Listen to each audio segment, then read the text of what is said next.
আসসালামু আলাইকুম বন্ধুরা, আশা করি সবাই ভালো আছেন। তো ভিডিওতে দেখতে পাচ্ছেন কয়েকটা মুরগির বাচ্চা। এগুলো হচ্ছে সব দেশি মুরগির বাচ্চা। এগুলো এখানে বাচ্চা আছে মোট 18টা আলহামদুলিল্লাহ। এর মধ্যে 3টা আছে যেগুলোর বয়স একটু বেশি, অর্থাৎ 7-8 দিন হবে।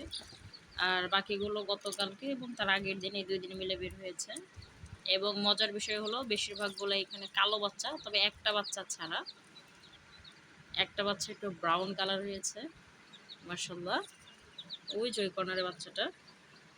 তো এগুলো আমার ইনকিউবেটরে এগুলো ফোটানো। 20টি ডিম দিয়েছিলাম, তার মধ্যে 15টা হ্যাচ হয়েছে আলহামদুলিল্লাহ। তো এদেরকে 2 দিন ধরে ফিড খাওয়ানো হচ্ছে, ফিডগুলো করে।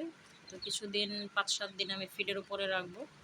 এরপরে এর সাথে আস্তে আস্তে যদি কোনো কিছু গুঁড়ো করে বা হচ্ছে সফট করে যদি খাওয়ানো যায়, তারপর এটার সাথে পরে ভাজ করে দিব, অর্থাৎ খাওয়ানোর জন্য। একটু আগে ঘুমিয়েছিল, সারাদিন ঘুমায় বাচ্চাগুলো মাশাআল্লাহ, খুব সুন্দর। এরপর যখন আরেকটু বড় হবে তখন এটা হচ্ছে এইটা আরেকটা ইনকিউবেটর। এটাতে হচ্ছে জায়গা সংকটের কারণে আমি অন্য জায়গাতে ব্রুডিং করতে পারতেছি না। তাছাড়া খুব এটা অল্প পরিমাণ, তেমন একটা বেশি পরিমাণ না। আর এটা খুব বাণিজ্যিক আকারে